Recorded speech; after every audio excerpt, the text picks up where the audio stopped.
Hello,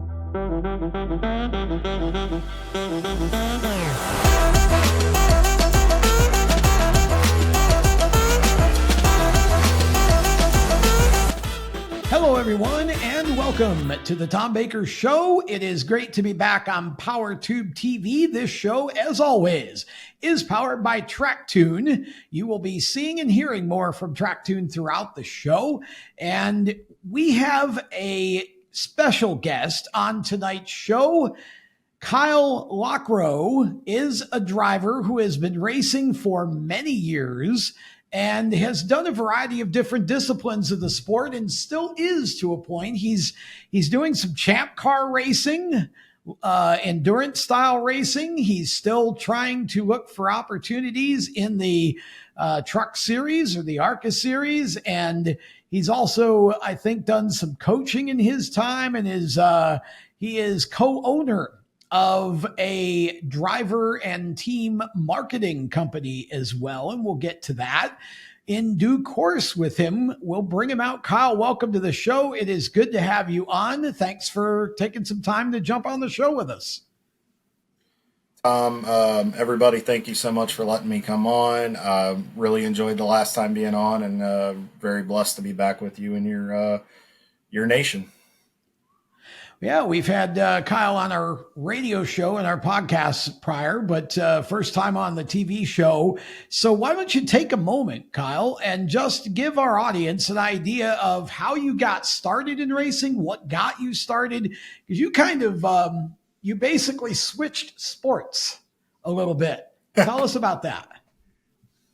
Well, it started when I was 7 years old, and I can thank Hanna-Barbera cartoons and the NASCAR 98 PlayStation game that was for the PS1 console back in the late 90s that was so infamous with the Molly Hatchet theme song. So that was started by the Montag family, who I went to school with their oldest son, Andrew, and their younger son, Travis. Andrew was in the same grade as I was. Oh, wow. When I would go to their house, we would play the video game religiously on the weekends. His dad, Denny, was a big Bill Elliott fan and just really kickstarted from there.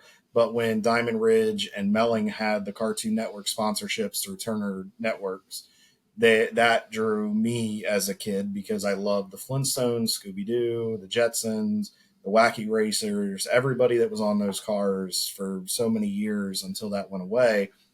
It drew me into the sport, and then I just developed an obsession, as many have jokingly told me over the years. But it provided something for me as a child, and it was something that I found was my niche. As opportunities went on, I did some stuff in high school, some sports, and then when I had an injury with my shoulder, I figured out after the doctor said, well, I can repair you once. I don't know if I can repair you again, after breaking my collarbone in high school and wrestling and attempting to go out for football for the first time. He was like, yeah, you might want to try something else. So I said, you know what? I always felt I was good at the Sims. Always felt I had a love of racing. I said, you know what? Let me see if I can make a career out of this as a driver.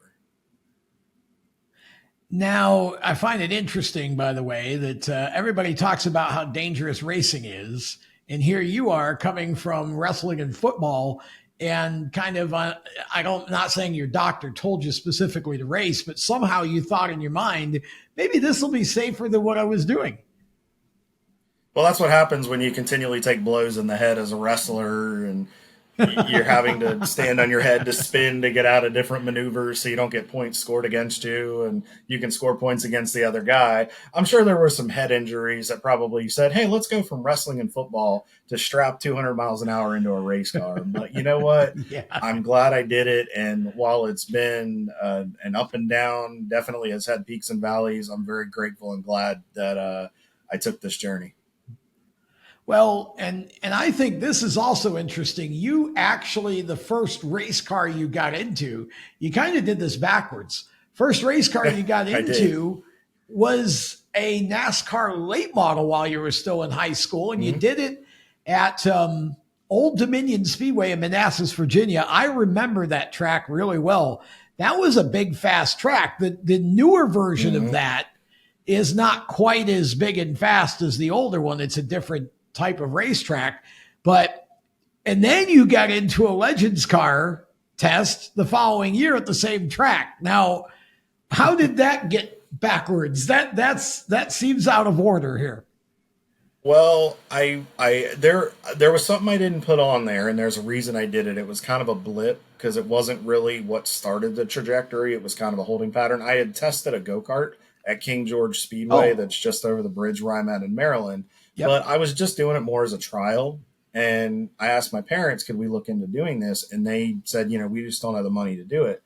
So I said, all right. I was bummed out, of course, but looking hindsight as you become an adult, you understand it's expensive. So fast forward a few years later, I wanted to look into it. I was my biggest mentor was Eric McClure.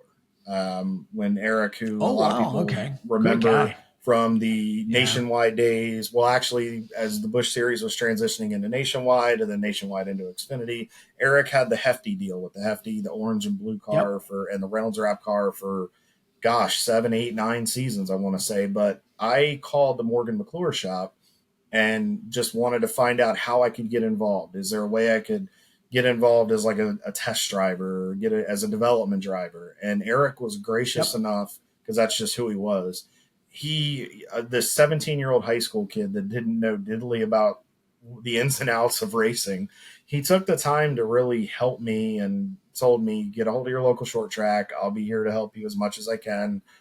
He was trying to get his career rolling because at that time he was driving for Johnny Davis and Dwayne Lake in the Zero. So he was having his own battle. That was the first year of that Hefty deal. So he was in the midst of his own deal. So he told me to do that. I reached out to what was called the Try It Racing School. It was a local Richard Petty experience, let's say, with stock cars. And I Okay. got in for the first time.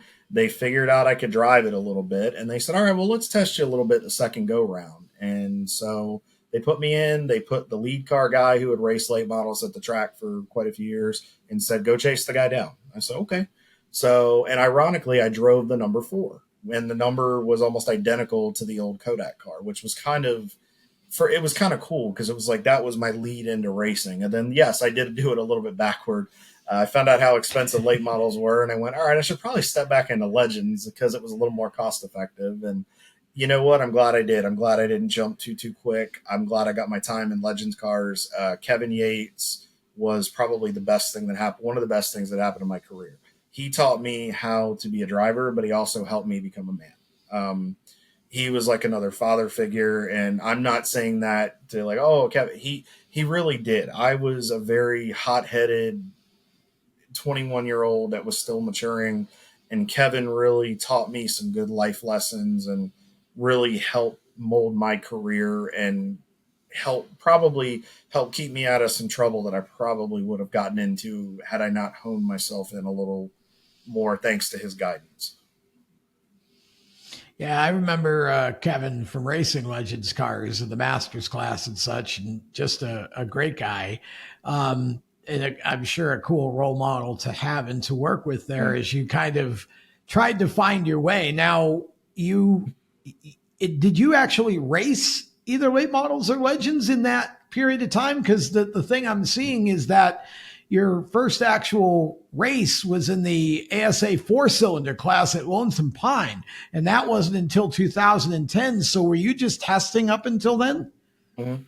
I was testing for a different team at that point, and the guy who I was testing for, I'm not going to name a name, he required me to do 3 tests. And I was just getting out of high school and getting into college, and my parents really didn't have the money to do it. So while I was working in the gym at the college I worked for and different places I was working at locally in Southern Maryland, I would accumulate the money to go test and do what I needed to do. My parents would help me out a little bit when they could, but this was something I needed to do on my own. And I went through the process, but I realized I was kind of getting yanked around, to say, not to, put it politely, but I realized that I needed to find a different opportunity. I reached out to another individual who I'm not going to name, who gave me an opportunity to drive a 4-cylinder car down at in Coburn. And needless to say, it was not the debut I was expecting and hoping for. But I realized that, kind of like every driver in racing, you have to kind of slither through the fun people you meet in racing that provide you these opportunities that are turning points and growing opportunities, and you learn the do's and don'ts. And I learned a lot of don'ts very quickly. And then at the end of 2010, that's when I got linked up with Kevin. Okay, yeah. So Kevin was starting 2011, and at that point, you went back into NX Legend cars, and for our audience, the key that we're trying to kind of get out there about Kyle is that, as you just said, you spent the first few years, maybe you weren't necessarily getting the best advice or the best situations, or you know but then you kind of corrected the course, if you will, went back into Legends cars, hooked up with Kevin. And I feel like that was sort of a turning point in your career, because you started to really make some progress at that point. Yeah, like I said, Kevin, that yeah, the I learned the hard way. I had such blinders on because all I wanted to do was race, and I didn't know a lot back then. And compared to the knowledge I have now, I wish I could go back and tell myself, here's who you need to go talk to, here's how you need to do this. I would have saved myself probably 5 years, but I'm glad I did it.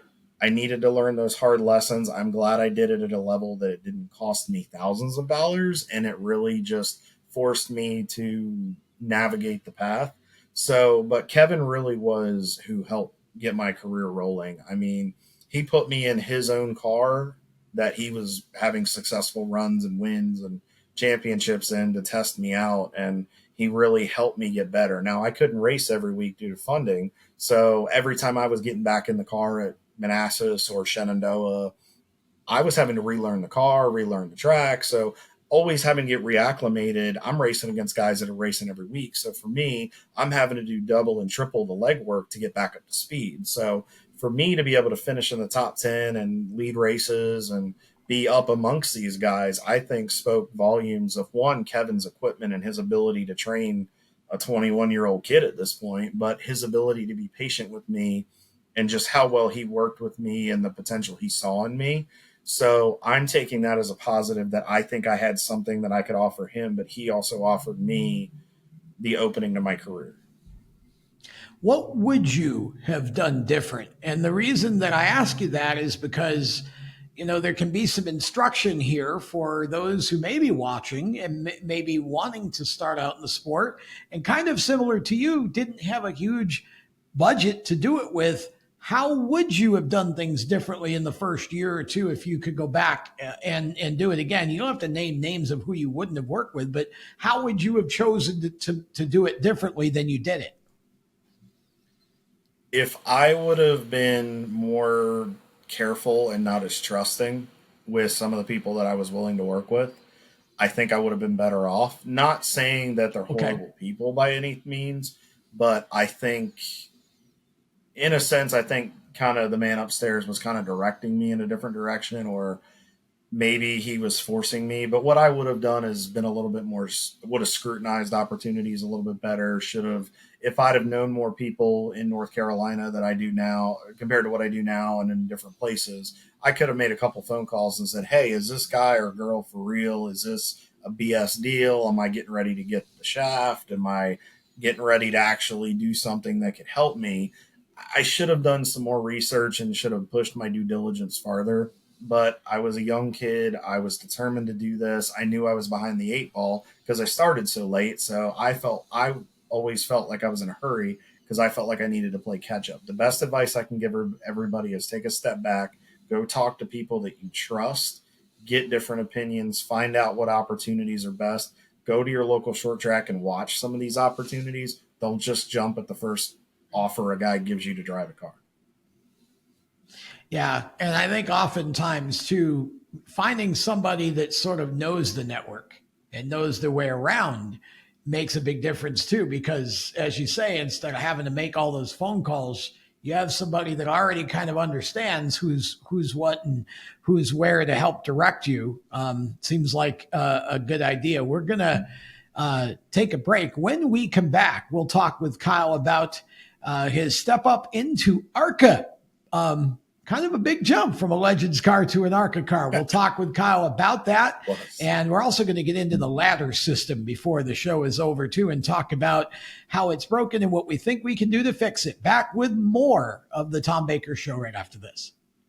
Attention track and series owners, elevate your fan experience with the TrackTune app. TrackTune works with your PA system. Fans and teams at the track can hear the announcers through their phones, ensuring everyone hears race calls, sponsor plugs, and more during race nights. It's simple to set up, affordable, and free for fans to download and enjoy. Visit tracktune.live for all the details and join tracks nationwide on the app today.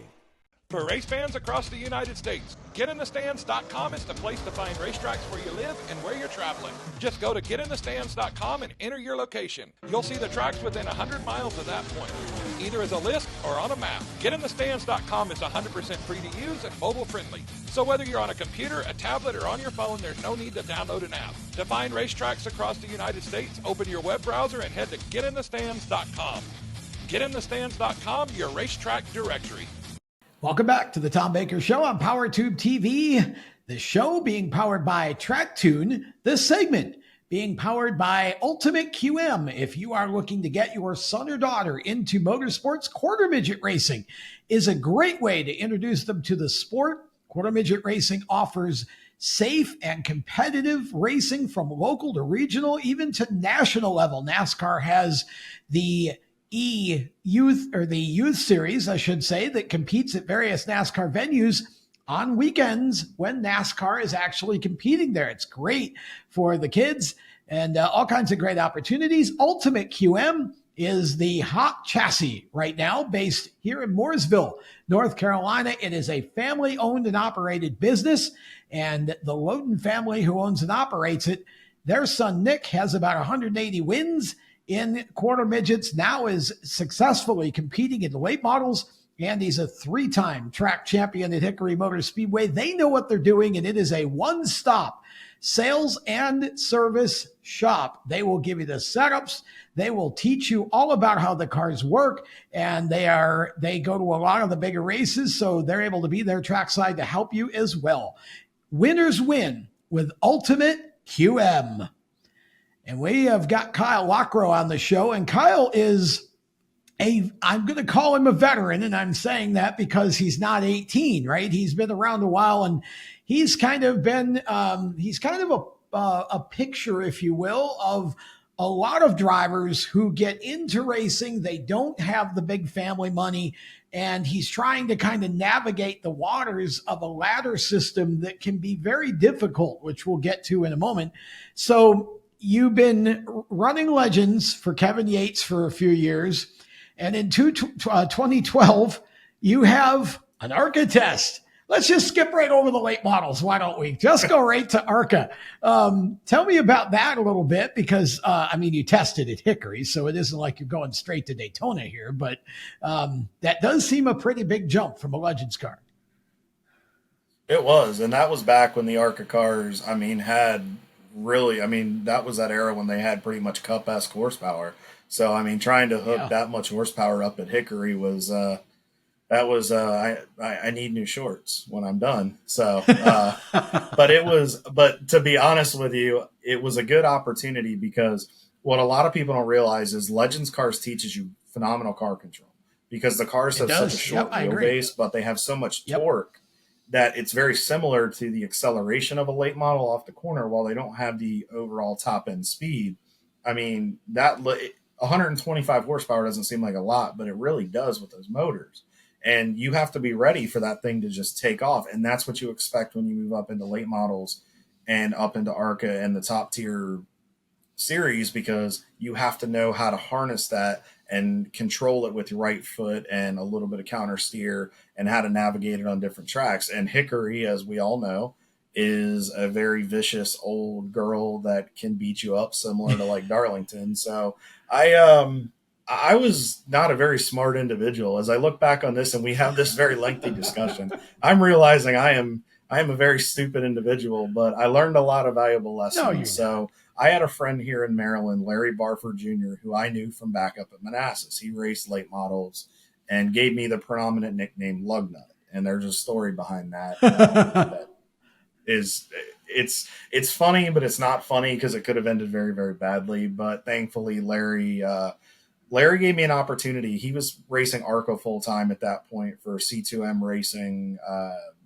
And he had some funding to do a good chunk of the year. Well, I was supposed to test the second car for the team, but the car didn't get prepped in time. So Larry talked to the owner and said, let him test my car. We need to shake it down for Salem anyway. And he's like, well, this is a young kid. He doesn't have a lot of experience. And Larry said, he's a good kid. I trust him. He'll do a good job. He had seen me race. I think he knew how bad I wanted it. So he said, give him an opportunity. So he let me go out and get seat time. And he knew it was an opportunity for me to prove if I could drive a big car. I had a little bit of a hiccup. I did spin the car one time and just getting used to that horsepower. But you know what? It was a learning experience. I learned being smooth on the throttle, taking care of it, having to get adjusted to just how big and heavy those cars were. I knew that I was doing the right thing by racing Legends cars. So I'm grateful for that opportunity. And I could not, even to this day, I still can't thank Larry enough because it pushed me to get better as a driver. And it told me, and it gave me a little bit of foreshadowing of what I needed to do to move up. Sure. Now, when you say you spun the car, did you actually touch the wall or no? I came close. I came off of turn 4 and it just stepped out and I went to catch it and it started moving. So I fishtailed a little bit. I kind of chased it down the front stretch and then I kind of just did a lazy slide getting into one.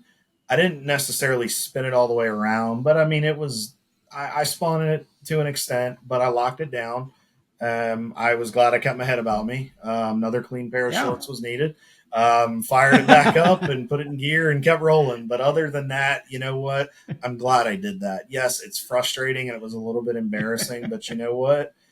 I'm proud that I didn't hit the wall, and I feel like for a 22-year-old kid with that much horsepower and an opportunity like that, I think I proved, okay, I didn't panic and back it into the fence.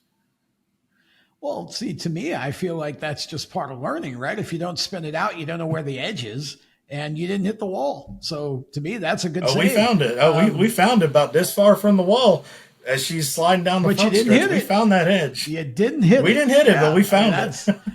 I'd say that's a good save. I think we're also learning. I'm hearing a pattern in your story here that maybe potential sponsor for you, Fruit of the Loom, might need to. It's K1 takes great care of me with my fire suits. I'm going to need many spares. There you go. Okay, so I mean, in all of that, you're still running the Legends though, and you did this for another couple of years, I think, right? Because in 2014. You ran at Wall Stadium. I think this was in the Legends, was it not? And finished 5th in the Garden State Classic. I was actually in a late model. I got a hold. Oh, that was a late model. Okay, so we did get to that. Yes, I moved up. Okay. I went back up to a late model. I actually had been in Legends cars. I actually took 2013 off. I was bitten by the love bug at that point, and unfortunately things didn't work out. Thought I was going to eventually find somebody I was going to get married to. That just kind of went by the wayside, thankfully, because it just wasn't a good situation, very toxic for me, and the individual wasn't very supportive, so I dodged a bullet. We'll put it that way. Now, but we should really clarify, hammered though. down in Hang 20. on. We should clarify. You did finally find a nice individual to get married to. We're talking about a previous relationship here. Oh, yeah. I was engaged a few times. I've been through some winters and was previously married, and that did not go very well. And finally, second time around, I really believe people have told me it takes that second marriage to find the right one. You kind of have to have that trial marriage to really settle it in. Those people that find it on the first one, more power to them. Because, but no, my wife, Tanya, who actually started as my business manager and marketing individual, she's sitting off to the side laughing and smiling. And I think she's reaching out to Fruit of the Loom right now, probably. So that was a great call. She actually is. They said she's looking up the marketing director of Fruit of the Loom. So We can just Here we skid marks go. for days, people. Anyway, That's right. so I'm just ruining the show. But anyway, back to the important part of racing and No, you're making not the my show. underwear. It's Oh, entertaining. good. So you're So, all right. So we're finally in a late model after all of this, right? And we had a good run at Wall, Yes. and then lo and behold, you felt like, hey, maybe you know what, this ARCA thing, maybe I got this now. So you went to Daytona. Let's just step all the way up to the super speedway thing. So, as I was getting ready to state, Dominic Casola provided me a great opportunity. He was a former ARCA driver, ran a little bit of truck, and he knew the top tier level. Dom was a solid driver, just didn't always get the opportunities at the bigger levels that he probably should have gotten, but he really helped me, gave me an opportunity at Wall that I never thought I would have. And it was an interesting night. It was a big learning experience as well. Had a hiccup in the heat race because that was new to me. I was used to just going out and doing some qualifying laps and then we go race the feature. No, up there they run heats and then they run the feature. So that taught me a different side of racing. And I got into it with another driver in the heat, and the guys busted their tails getting the thing repaired. Yeah, I got the left front or left or right front. It's been so long taken off of the thing, and the guys fixed it. And they said she's going to drive a little different. And honestly, the thing drove phenomenally in the feature and had to come from the back twice. And just, I was driving mad too. I'm not going to lie. Cause I'm like, I want to run well. I didn't want, cause those New Jersey people mean business, man. I want to go up there and look like a sissy. So I'm like, all right, I got to drive through the field. So, I went up there and we had a great run. We were contending in the top 5 for a little bit. We thought we were going to chase down the top 2. Car had the speed, just I didn't have the experience at the time, but I learned a lot. And Dom was very impressed with what I did. And he actually put in a word for me with Dinah and Willie Mullins to drive their car in the test. And we put that opportunity together. And that was another one. I can't thank them enough. I mean, they've come a long way with their stuff. But super nice people, yeah. They're good people. But I was there with Willie. And there was another driver there as well. We were the first ones for their real foray into the oval side of it, because before that they had just done the road courses. So it was kind of almost foreshadowing my career that we're going to get to here in a little bit. Yeah. So you actually were 18th out of 60 in the preseason test, which was great. I mean, that's awesome. And then it wasn't but a couple of years later, you got back into the late models again and ran at Kingsport Speedway a little bit, which I love that track. And I love Newport Speedway too. And they've just reopened in Tennessee, getting ready to go back racing again. But talk a little bit about the late model side of things there following the Legends test. Well, we got done with the ARCA. We got done with the ARCA test and kind of pushed around a little bit, really didn't get a whole lot. I tested again because I figured it had been 2 years and that ARCA is going to make me retest. I verified it with officials. So I'm like, okay, so I'll do it again. And just opportunities weren't coming. And actually, before we get into the late models, it was actually Eric McClure that saved me again. It was that connection because Eric had gotten into what was called, he had started his team with Hal Martin when they were former teammates over at TriStar. Martin McClure, sure. During the Nationwide and Xfinity days, they started Martin McClure and ran it out of the old shop in Abingdon for a while. And they had at that time, I think, a couple other guys. Chad Fincham was driving for them. And sure did. Yeah, name guys are familiar with, but they were running a 39 Toyota. But Eric was developing and doing some stuff on the road course side in a series that's now called Champ Car Endurance Series, which at the time was called Chump Car. Well, Eric called me one night and he said, what are you doing? And he said, what are you doing? I said, well, I'm on iRacing, just practicing. He's like, well, what are you doing in July? I was like, not sure, what's up? And he said, well, I know I've always believed in you and I know you can do this. How do you feel about running road courses? He said, I know you've kind of been hit or miss on the ovals. I said, I'm open to it. I had been doing some schooling and instructing with a couple other experiences. And he said, come down to Charlotte end of July. I want you to run this race in our MR2 with us. I said, okay.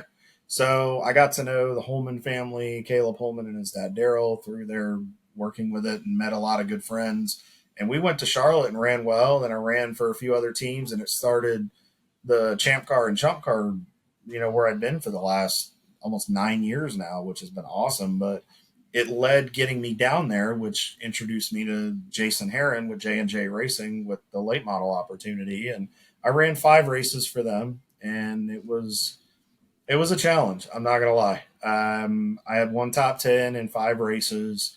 I didn't always have the best runs, but you know what? That is a lot of tough competition at that track. There were big car counts down there, and I was working on getting my truck clearance at the time. And I was working with Brett Bodine, and he said, you got to run some late models and show me what you can do, and I'll check you off. So I said, all right, if we're going to do this, I'm going to take myself to the hardest track, to one of the biggest fields that they had at that time. And I, put my feet to the fire, and it wasn't spectacular, but you know what?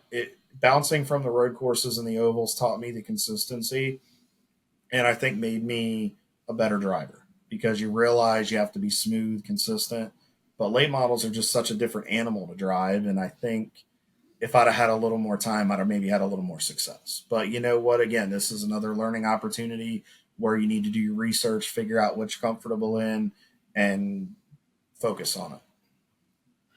And we'll have more with Kyle Lockrow right after this. Attention track and series owners, elevate your fan experience with the TrackTune app. TrackTune works with your PA system. Fans and teams at the track can hear the announcers through their phones, ensuring everyone hears race calls, sponsor plugs, and more during race nights. It's simple to set up, affordable, and free for fans to download and enjoy. Visit tracktune.live for all the details and join tracks nationwide on the app today.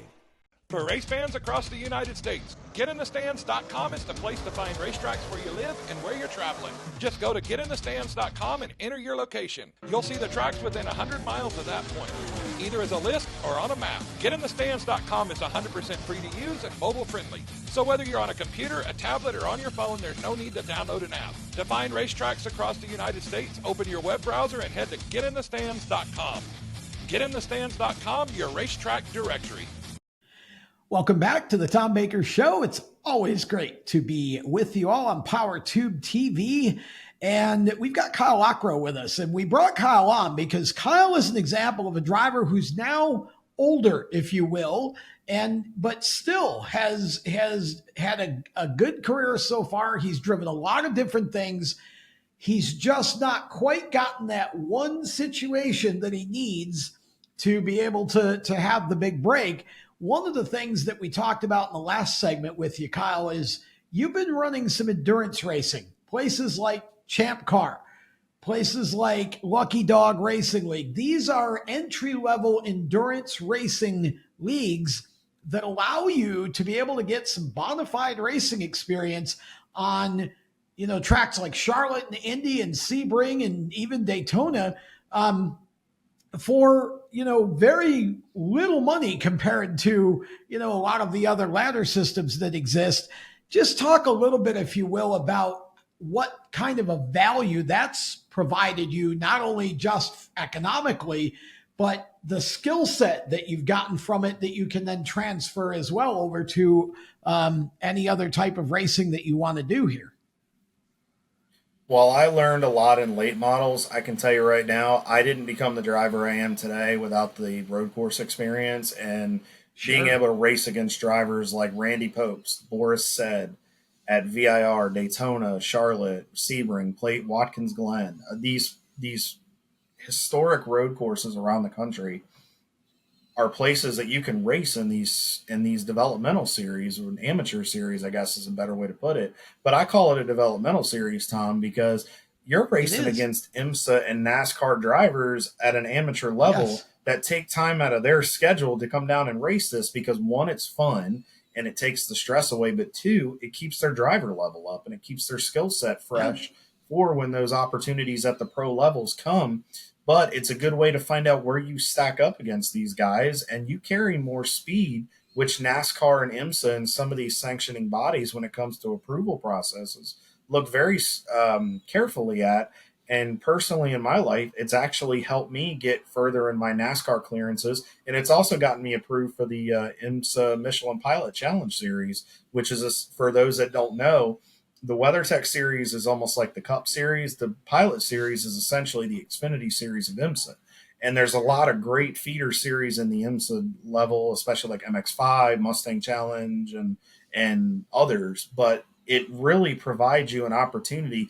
I'm not saying short tracks like Hickory and Tri-County and South Boston aren't great places, but I'm just going to cut to the chase here. When I can race on a weekend for 4 hours of time, including a track day, potentially for $2,500, instead of having to pay $12,000 to drive a late model for 100 laps, maybe 20 minutes of practice, you as the audience, you tell me what's the better deal. And especially in an economy that we've been in the last 4 years, where are you going to get a bigger bang for your buck? $2,500 for an opportunity at the Glen or Daytona to potentially get approved to do some stuff and race against hundreds of other drivers, or go race at a short track for 4 times the amount and maybe not in maybe a 16 car field. Yeah, and I totally agree with that. And that's what I'm saying. I think there's more than one way to skin a cat, especially now because NASCAR has become so road course and street course focused, and they're only seeming to want to expand that. I mean, we're talking about Mexico City potentially in 25. That there's talk of Brazil, Canada, and most of that would be road course racing. And so, with that being said, a lot of these low-level endurance series are very economical ways to get some great experience, polish your road course skills, and then, make your way back over as you can. You got a win at Carolina Motorsports Park in Kershaw, South Carolina. I love that place. I love February Kershaw. of 2022. Talk about that. That must have been cool to finally get a big win like that. It was a great opportunity, although I can tell you I was driving a BMW that day for a team called Race Bar. It was a group out of the Virginia Beach and Richmond area. I'm sure you've heard of them. They're very prominent on social media for their motto is do good, be humble. And there are a lot of good people, but they really helped me a lot in my career and gave me opportunities for not a lot of money to get in the car. And they've become friends, and I really cherish that relationship. But that win with them was something very unexpected. It was in the pouring rain with no wipers at CMP. And we were using every type of fluid we could think of as to beat up the liquid because we didn't have wipers. And there's footage online. I may not have sent it to you. But you're welcome to go check it out on YouTube. I would not have the little ones with you when you look at it because they tend to make some references and they tend to take the party level up a little bit. So the car is a little interesting. I'm just going to lead in with that, and I'm going to leave it at that so nobody gets in trouble and I don't get fined or in trouble or whatever, nor you. Anyway, But I'll tell you what, though, we were a top 5 car all weekend, but when the rain hit, we just stayed consistent all day, and they put me into close, and we went from about 7th to 1st. And I actually was so proud of that opportunity because I raced side by side with Randy Popst, and Randy actually gave me a thumbs up as we were going down the straightaway because we raced off and on side by side for 3 laps, and we never touched. And Randy's got years of experience, but he gave me a thumbs up and congratulated me after that and said, you've got what it takes. You are a good driver, but you're a smart driver. And that has stuck with me since then. But it was a great win and can't thank those guys enough. And I tell you what, that place is a challenge in the wet. And that experience coming up through the ranks and having to learn the car control coming from Legends cars and moving up is what helped me that day in the rain. I had to revert back to those skills from when I was younger. It's pretty crazy. And that actually led to you becoming a NASA instructor. No, not the space shuttle. National Autosport Association. It's another endurance series sanctioned body. I would be the monkey they would put in the ship with the astronauts to go test stuff in space. Okay, so you were the test driver, basically. There we go. I'd be the dummy. I didn't say dummy. I said driver. No, You my said wife dummy. did off the other side of the camera. So. Oh, yeah, that would be Tanya's comment. I can see that happening. Yes. Of course, and you've been doing a lot of instructing, and you've done some spotting in different series too, late model, NARCA, and truck and Xfinity. So you've had a real variety of different roles and experience in those roles, which is great. I love seeing that because it gives you a perspective when you talk about the sport and you talk about things like the ladder system or whatever. You've been in a lot of different places, different roles. You can see it from all sides, and you bring a lot of different experience to this. I wanted to put myself in these different opportunities because racing has become where you have to be a utility guy. You can't just drive these things anymore. Yes, do I have the knowledge to work on them? No. Do the guys want me working on them? No. Hence my nickname Lugnut from many years ago. But as far as the spotting and the business end of the sport, doing podcasts and interviews with individuals like yourself and others, you have to be versatile in this sport. You have to be diversified.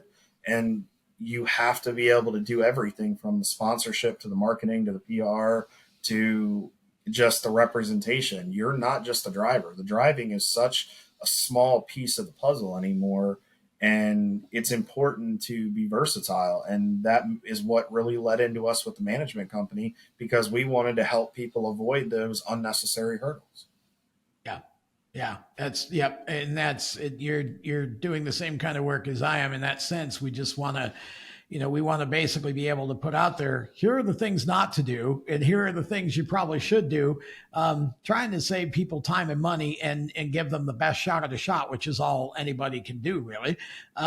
You did test a NASCAR Craftsman truck for Rayum Brothers Racing back in 2020 at Myrtle Beach. Now, that was in January, so that was before the world stopped there. And you also did run an ARCA race, ARCA Menard Series, in October of 2021 at Kansas. It finished 21st, had a mechanical issue in that one. That was a tough one.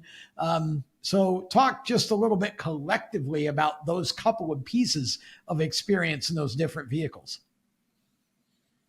Again, the versatility that I learned in Champ Car, having to jump from Miatas to BMWs to Camaros to MR2s to Dodge Darts. Ugh. Sorry. That was a bad weekend at Road Atlanta that day. Oh, my God. Sorry.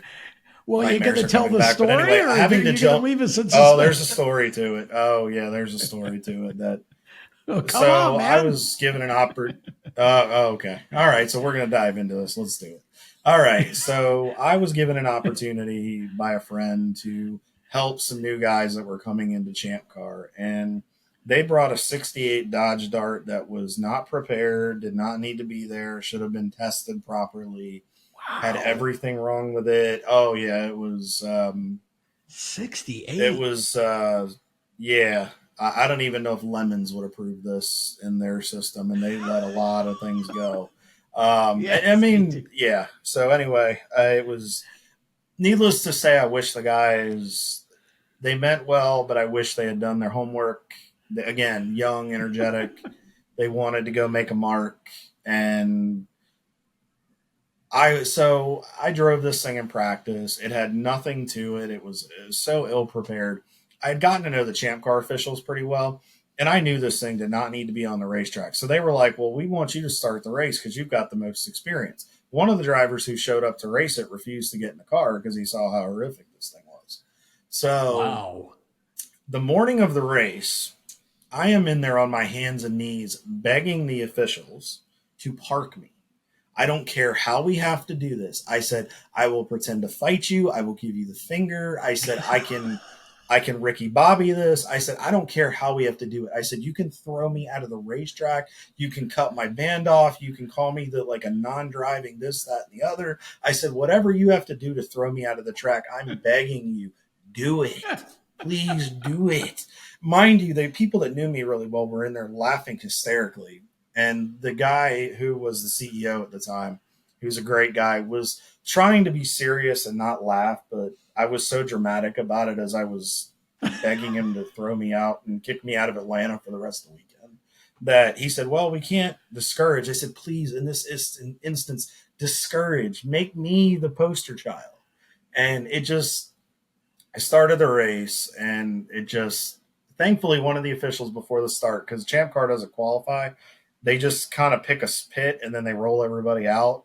And one of the officials got in front of me, and it was a guy I knew well. He just looked at me and went, and I just went. I was like, okay. And the crew guys are screaming, go, go, go. And they're like, do you see the official in front? He can't go. So he put me at the back. And to be honest with you, it was the best thing that could have happened because that car was so slow. It overheated every 3 laps. I mean, the guys came a long way after that, but I never want to drive a Dodge Dart again because the body roll that was this and this and this, and Bo Duke had nothing on me. Well, poor guys, they brought a dinosaur to the Kentucky Derby and didn't realize it. Wow, that's crazy. But, again, it made for a memory that will live on forever, right? And for the record, I think the new Dodge Dart is I'm cool. still in the therapy for it, but yeah, sure. And on that note, we are going to step aside one last time, and we'll have more with Kyle right after this. Attention track and series owners, elevate your fan experience with the TrackTune app. TrackTune works with your PA system. Fans and teams at the track can hear the announcers through their phones, ensuring everyone hears race calls, sponsor plugs, and more during race nights. It's simple to set up, affordable, and free for fans to download and enjoy. Visit tracktune.live for all the details and join tracks nationwide on the app today. Welcome back to the Tom Baker Show. If only we could show you the commercials or the things in between the commercials. We've got Kyle Lockrow with us on PowerTube TV here, and we've had a ball with Kyle tonight, and we always do. Kyle brings a very, very well-rounded perspective of having raced and instructed and spotted and done a lot of different things. And at this point, Kyle, you're still obviously trying to get to that level with, say, NASCAR of National Series competition, or, maybe it's IMSA or somewhere where you can make a good full-time living from the sport as a driver. It seems like to me, as someone who's worked with a lot of younger racers and really grown up through the 70s to now and watching how the sport's evolved and costs have gone up, and, the team revenue has not kept up at all. The ladder system just, to me, seems broken. And it's, I've put out some ideas on things that I thought we could do. I'm curious what your perspective is as someone who's literally lived this as a driver for, a fair number of years now here. I'm not going to sugarcoat it. It's screwed up. We need to fix it. There's too many good drivers at different levels and different disciplines that aren't getting opportunities because they don't come with a blank check and daddy isn't a CEO, or, their parents don't have a trust fund for them or something like that, to put it politely. And the costs are pushing people out of racing. It shouldn't be. But unfortunately, we're living through this very interesting time, I guess is a good way to put it. But it's affecting a lot of things. And just like we saw this past weekend, or, at Richmond, that the new driving style, I guess, as you could say, the old gentleman driving where you rub a little, but you race and you have respect. Well, that's gone. It's been gone, obviously. That made that very obvious. But unfortunately, the cost model is killing your opportunity racer like myself, because we can't get opportunities to get in front of these owners to prove anything, even for a smaller team owner, because the cost is so astronomical when it takes so much money to do this, but yet the owners won't give you a development opportunity to get in the door, to have a foothold, to then go to a potential sponsor or partner, as we like to call them with KLR management, because we consider them partners, not sponsors, just sponsors. And you can't get them because they've been burned so many times by people that have committed the sins before us, as I like to say. They're so gun shy that they want to see on pen and paper that or see an announcement that you're with an opportunity. But I know this from personal experience. The owners won't sign me to a development deal or put me under their banner because they want to see a check. But then the sponsor won't sign me because they don't know I have a home. And I got burned for that for the last 2 years, 2+ years, where the last time I was on your show, I had an opportunity with another team that I was told to make public on your show, but was never given a letter of intent, nothing was ever done. That cost us about 4 sponsors after we did the show last time. And unfortunately, then we had to go digging for another opportunity, which then didn't go very well. And this has just kind of been a vicious cycle. And unfortunately, these owners are so worried about the checkbook that they don't give young guys an opportunity. Yes, obviously you can't put everybody on there, but if you see kids that have potential and drivers that have potential, okay, fine. You don't want to necessarily put them out there. Sign them to a development deal to where they can at least have a foothold and get access to some of these resources to then go get some of the funding, or let some of the people within your organization help get the funding. Maybe these owners need to start getting team sponsors to cut the costs, or maybe we need to stop having certain sanctioning bodies get a 20 to 25% cut of every piece of shrapnel that comes off that race car. Yeah. Okay. So you put a lot into that. So let's unpack some of it. First of all, maybe the team should go out and get more sponsors. The hardest part of this that I've seen is, first of all, the revenue, most of the revenue that comes into the sport at the top goes either, and let's just talk NASCAR as an example for a moment for our audience. Okay. Most of it goes to the tracks. NASCAR gets a cut. The teams get a cut. The problem is the total amount that is coming in from TV money and whatever other revenues there are is not enough going down to team level for the teams to be profitable from that, which means now the teams need the drivers to bring money basically to help them operate the team. To me, that's backwards. Mm-hmm. And then you also talked about, sanctioning bodies getting a cut of everybody's sponsorships. To me, that's just BS. I'm just going to put that out there. That's nonsense. Sanctioning body has no right to a cut of a team sponsorship. And it's not even just sponsorship. It's not even just sponsorship. It's sanctioning bodies getting cuts of bodies of quick releases of upper control arms or whatever. It has to be done by this. I mean, that's a monopolizing factor that is completely killing and ruining the sport. You're taking the engineering out of it too. Well, I agree with that too, but we'll save that for a different show. The point is that what causes most of the broken ladder is the teams, and a lot of the smaller teams just can't afford to have a full-time guy or girl going out trying to find sponsorship. So this is where this gets basically flipped upside down. And so drivers like you who have the talent and the marketability and understand the way to play the game aren't getting your chance because you're getting beat out by, drivers who may not have all of the other box checking skills that you have, but they have a big check. So the team picks them. And again, I'm not picking on wealthy drivers because obviously if you had the wealth, then you would be where you need to be too. The driver can't help where, who he was born to or help the situation.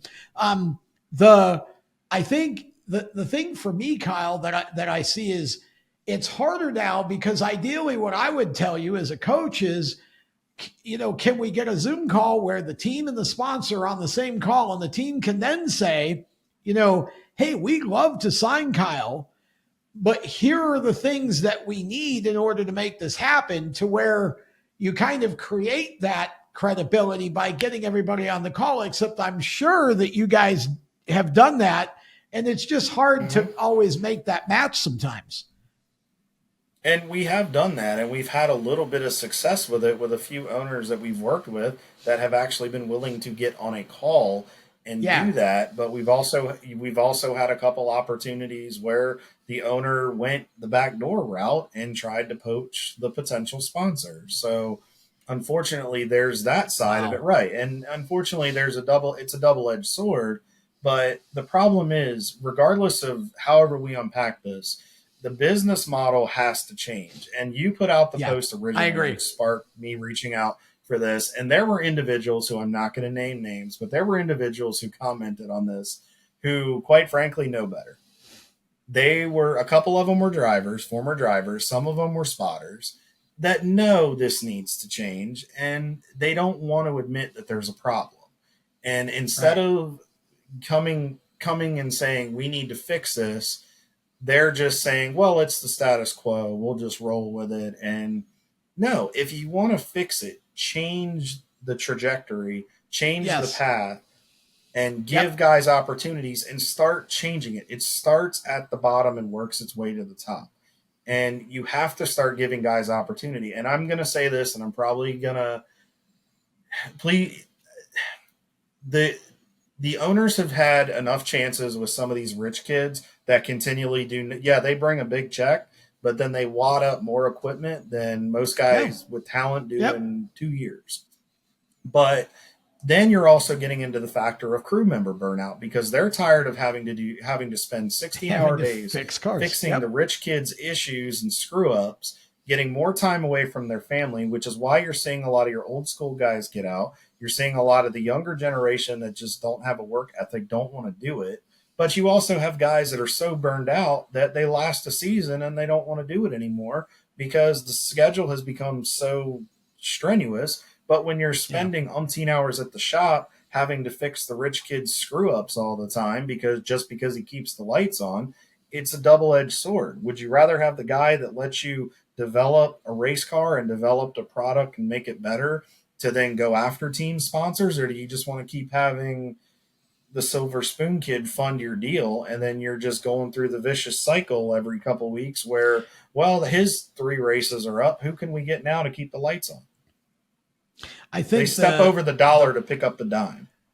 well, but I think the response you get from at least some of the team owners I know is we would love to have the Kyle Lockrow or the experienced driver who doesn't necessarily have the funding. It's just that if we chose him over the other driver, we wouldn't be able to go racing every week. And that's why I say I think the system is broken. I know you agree with me, and it has to change because I think these team owners would largely tell you they would love to be able to choose based on talent again, but the costs have gone up so much, and the revenue's not trickling down to team level and so I think this is the cycle that the team owners feel like they're kind of trapped into this rich kid. And again, I don't want to stereotype a driver just because he brings a lot of money. There's a lot of very good ones, but just saying that's why they have to do it this way.